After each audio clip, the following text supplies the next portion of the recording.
How to use Google Duo. If you've just downloaded Google Duo to make video calls with family, friends, and coworkers, it's simple and quick to begin using. Once you have the app downloaded and you've set up your Google Duo account, you'll be brought to this home screen, which you can use to begin making calls or sending messages to your contacts in Google Duo.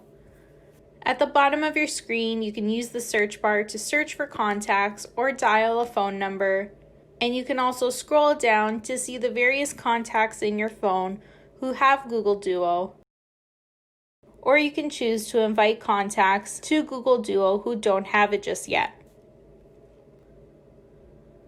Once you have a contact selected, you can begin a call by selecting video call or voice call at the bottom of your screen.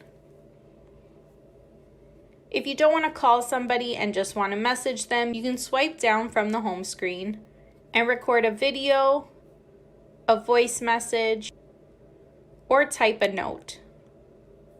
If you choose a video, you can add filters and various effects to your message. If you choose to send a note, you can add text and choose the font that you'd like to use. You can select the pen icon in the top right corner to add markings to your message. And if you select the paint icon in the bottom right corner, you can change the background of your message.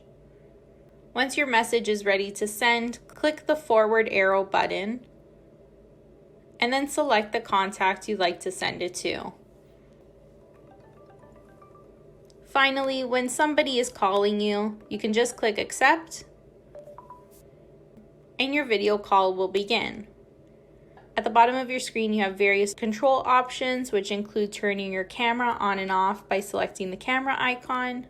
You can mute or unmute your own microphone. If you select the three dots on the right-hand side for more options, you can add effects to your video by selecting the filter you'd like to use. You can turn on your low light setting.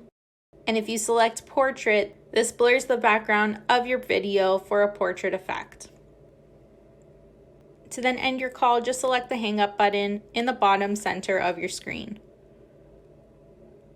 If the contact that just called you isn't already in your contact list, you can select their profile and click Add to Contacts to save them to your contact list.